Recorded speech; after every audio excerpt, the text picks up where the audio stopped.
Magandang umaga sa inyong lahat. Ako nga pala si Binibining JJ Rose at ako ang inyong magiging guro sa araw na ito. So bago pa man natin simulan ang ating talakayan, maaari ba kayong tumayo para sa ating panalangin? Binibining Gwen, maaari mo bang panguluhan ang ating panalangin sa araw na ito? In the name of the Father, the Son, and the Holy Spirit. Amen. Okay, bago pa man kayo umupo ay pakiayos ang hanay ninyong mga upuan at pakipulot ng mga basura na nasa sahig. Pagkatapos nun, maaari na kayong umupo. At ngayon, ang ating tatalakayin ay tungkol sa sanaysay.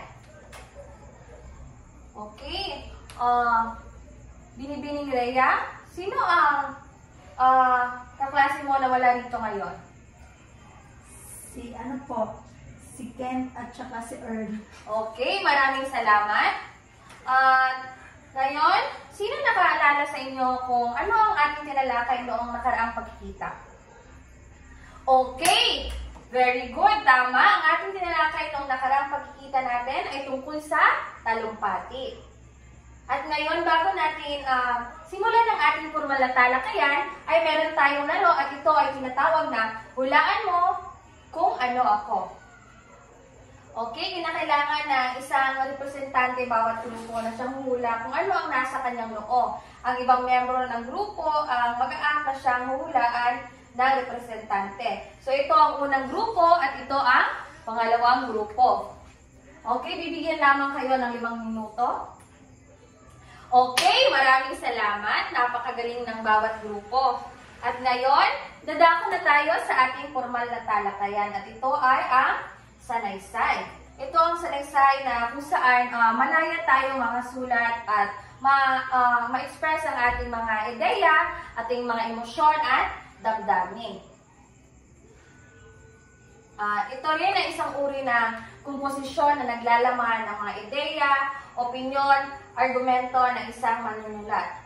So, ang sanaysay ay may 5 iba't ibang uri at ito ay ang narratibo, deskriptibo, expository, argumentatibo, at reflektibo. Okay. So, ang unang uri ng sanaysay, ito ay ang narratibo. So, ang narratibo ay ito ay nagkakwento sa isang pangyayari. So, ang deskriptibo naman, okay, Binibining Rhea, ano sa tingin mo, or ano ang ideya mo tungkol sa deskriptibo?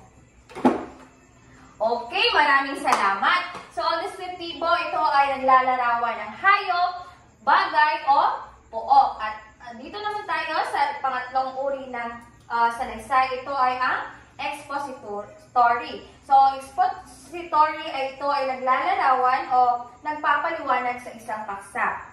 So, at pang-apat naman, ito ay ang argumentatibo. So, Binibining Gwen, maaari mo bang i-share sa buong klase kung ano ang ideya, kung ano ang iyong ideya, kung ano ang argumentatibo. Salamat! So, ang argumentatibo, ito ay ang suportang argumento o kung saan hindi lamang ito nagsusuporta sa isang panig, kundi ito ay isang pamamaraan na para hindi maging bias ang isang argumento ng isang sanaysay. At ang panglima naman, ito ay ang reflektibo. So, ang reflektibo ay isang personal na opinyon ng isang tao sa kanyang paggawa ng sanaysay at o sa kanyang pag-iisip tungkol sa kanyang paksa sa paggawa ng sanaysay. At ngayon, dumako naman tayo sa ating pangkatang gawain. Hahatiin ko kayo ngayon sa 2 pangkat at kayo ang magsasagawa ng inyong sariling ikling sanaysay. So, bawat pangkat ay malayang pumili kung ano ang paksa ang kanilang tatalakayin. Ang rubric sa pangkatang gawain, ito ay ang nilalaman, 20 puntos, presentasyon, 10 puntos, kolaborasyon, 10 puntos, pagkamalikhain, 10 puntos, at ang total ito ay 50 puntos. Okay, bigyan lamang kayo ng 5 minuto sa paggawa ng pangkatang gawain. Tapos na ba? Yes, Okay, maraming salamat. At ngayon, kumuha kayo ng isang buong papel. Then, meron tayong pagsusulit. So, ang una, ito ay, ano ang inyong natutunan sa paggawa ng sanaysay? Pangalawa, paano ninyo mailalapat ang kahalagahan ng sanaysay sa totoong buhay? Pangatlo, ano ang inyong nararamdaman habang kayo ay nagpapahayag ng inyong pananaw sa pamamagitan ng sanaysay? At ang pang-apat, ano ang sanaysay at ano ang kahalagahan nito? Ang pang-anim ay panglima, bakit mahalaga ang sanaysay sa pagpapahayag ng opinyon at pananaw? At